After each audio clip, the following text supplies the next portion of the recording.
I'm Luke Summerhays, and I love Deino.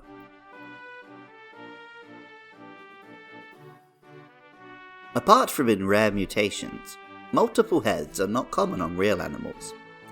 Nonetheless, perhaps as a result of someone seeing a shocking lizard or snake, multi-headed dragons are very common in mythology. The Hydra in ancient Greek myth serves as a useful metaphor for real-life evils and struggles, thanks to the way removing one head sees two grow in its place. The eight-headed Orochi of Japanese myth is one of the primary villains of that country's folklore. And of course, the king of the monsters himself, Godzilla, has a three-headed arch-nemesis. King Ghidorah first appeared 10 years after the original Godzilla movie, and has served as the Big G's deadliest enemy in most incarnations since. With both multiple heads and lightning powers, King Ghidorah has a mythic totemic quality, and is almost as iconic as Godzilla itself. Deino is a dark and dragon-type Pokemon with only one head, and, thanks to what seems like an emo-style fringe over the top half of its face, 0 eyes. Pokemon White tells us, "They cannot see, so they tackle and bite to learn about their surroundings. Their bodies are covered in wounds." And Black 2 and White 2 tell us, "Lacking sight, it's unaware of its surroundings, so it bumps into things and eats anything that moves." The Japanese name for this Pokemon is Monozu, combining mono, or one, with zu, the Japanese for head. I bet you can't guess what the evolutions are called in Japanese. For once, the English name is more interesting. Deino combines ein, the German for one, with dino, short for dinosaur. In this particular spelling, it's similar to the Greek word for terrible, often used in the names of dinosaurs and other prehistoric creatures, like Dinosuchus.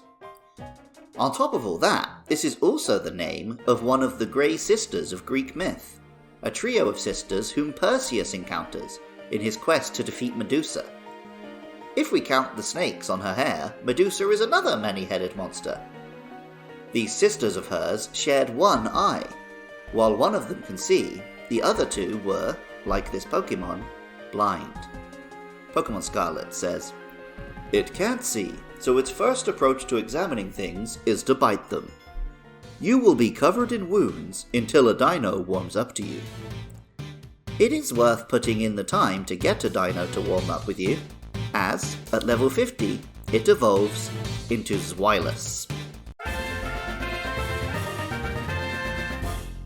Zweilous is a little bigger and bulkier than Deino. A pair of tracked red stripes on its tummy betray that, earlier in development, this Pokemon was more militaristic in design, taking inspiration from a tank, just as Octillery almost did in the second generation. Even without this element, the Pokemon is still an aggressive one, primarily to itself. Pokemon Scarlet tells us, "The two heads do not get along at all. If you don't give each head the same amount of attention, they'll begin fighting out of jealousy." Most Pokédex entries talk about these two aggressive heads, while also talking about the subsequent voracious appetite. Zweilous is the concept of an extra mouth to feed, made literal. Pokemon White says, "Since their two heads do not get along, and compete with each other for food, they always eat too much."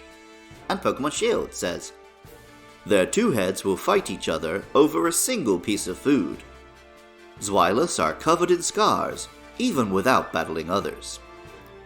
The name Zweilous combines Zwei, the German for two, with either jealous or zealous, either of which could apply to its competitive heads and their aggressive consumption. The Japanese name is inevitably Diehead because of the two heads. Pokemon Violet tells us, "The two heads have different likes and dislikes. Because the heads fight with each other, Zweilous gets stronger without needing to rely on others." Ironically, in actual video game terms, Zweilous requires a lot of battling others to get stronger. Pokemon's 5th generation is infamous for evolutions with high level requirements, and so are so-called pseudo-legendary Pokemon. Zweilous lives up to both by waiting until level 64 before it evolves into Hydreigon. Hydreigon is a bigger, three-headed dragon, hovering with a more traditional dragon-like body type than the dinosaur-like previous forms. Close observation will reveal that Hydreigon only has 2 legs, to its predecessor's 4. In fact, rather than expanding from 2 heads to 3, Hydreigon has downsized from 2 heads to 1, with its 4 legs becoming head-like arms. Pokemon White tells us, "The heads on their arms do not have brains. They use all 3 heads to consume and destroy everything." Considering the jealousy and infighting of Zweilous, it could be that one head has finally slain the other. I prefer to think they settled their differences and combined, making one smarter superhead. Pokemon Scarlet tells us, "Only the central head has a brain. It is very intelligent, but it thinks only of destruction."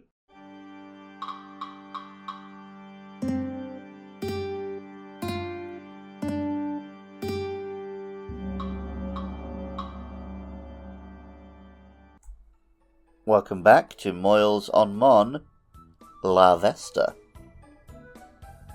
This is the coolest bug. I love Larvesta and Volcarona. This was, I think, another member of my Gen 5 team. I think the way it's introduced, and I can't remember if I'm getting confused with what I saw for it in Black 2, or if it was like this in Black 1 as well. But it's like, you catch it like in the bottom of a temple, like dedicated, like people are worshipping it because it looks like the sun, I guess.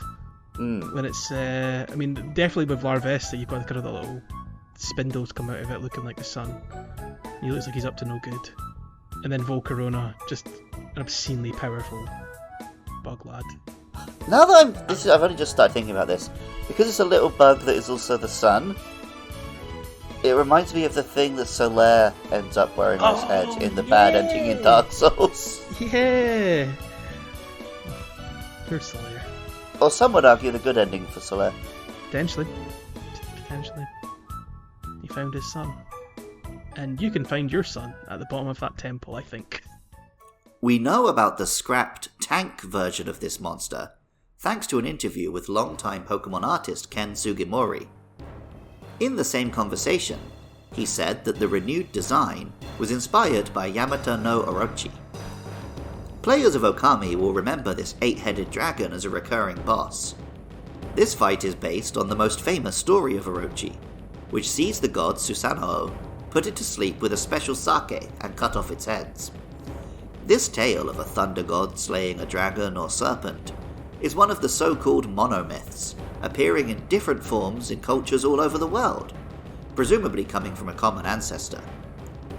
Orochi, or references to it, appear throughout Japanese folklore and pop culture, being one of the primary villains of Japanese mythology. Pokemon Black tells us, "This brutal Pokemon travels the skies on its 6 wings. Anything that moves seems like a foe to it, triggering its attack." And Pokemon Sword. "There are a slew of stories about villages that were destroyed by Hydreigon. It bites anything that moves." And Pokemon Shield. "The 3 heads take turns sinking their teeth into the opponent. Their attacks won't slow until their target goes down." As well as this animal brutality, Hydreigon also imitates the villainous Orochi by being the signature Pokemon of Ghetsis, the arch-villain of the Unova games. Ghetsis is one of the least redeemable villains in Pokemon lore, so it makes sense he would use the Pokemon equivalent of the arch-nemesis of both Godzilla and Japanese folklore at large. Ghetsis Hydreigon is infamous for having the move Frustration, which is stronger the less happy a Pokemon is, at maximum power. It's clear Ghetsis did not treat his dragon well, and as we all know, no Pokemon is inherently good or evil. Pokemon Violet speculates, "It's said that Hydreigon grew ferocious because people in times long past loathed it, considering it to be evil incarnate, and attacking it relentlessly." Ghetsis did get one thing right though. Using Hydreigon makes a lot of sense. With a nice spread of moves, and chunky attack stats both physical and special, it can do a lot of damage. On top of that, Hydreigon's dark type, rather than flying as is common with other powerful dragons, lets it avoid the common stealth rock damage, all while its levitate ability lets it ignore earthquake. The later introduction of fairy types wasn't the best news for Hydreigon, but its type coverage meant it did do very well amongst Z moves, Dynamax and Terastallization. The name Hydreigon combines Hydra and Dragon, while incorporating the German word for 3, Drei. Orochi famously had 8 heads, and Sugimori claims the strange, ribbon-like wings are supposed to suggest the other heads when Hydreigon is viewed in silhouette.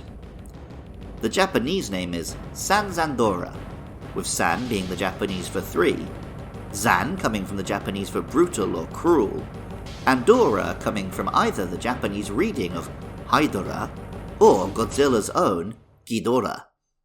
After all, this Pokemon evolves at level 64, and King Ghidorah first appeared in a 1964 film. Multi-headed monsters can be fearsome or wacky. Hydreigon and family managed to dip their feet into both along the way, before becoming one of the most fearsome and well-loved monsters of its generation. Original music for Luke Loves Pokemon is by Jonathan Cromie. Artwork is by Katie Groves. Funding is provided by listeners at patreon.com/podcastiopodcastius. For just $1 a month, supporters can listen to episodes a week early, and also help cover hosting and fees, making it possible for me to keep making episodes every week. I love hearing from listeners. Get in touch about upcoming Pokemon on Twitter or Facebook at LukeLovesPKMN. Drop a comment if you're watching the video, or a review on Apple Podcasts or Spotify. Coming up are Larvesta and Cobalion, so please get in touch about those or any other monsters. Even if you don't feel like doing any of that, thank you so much just for listening. I love Deino. And remember, I love you too.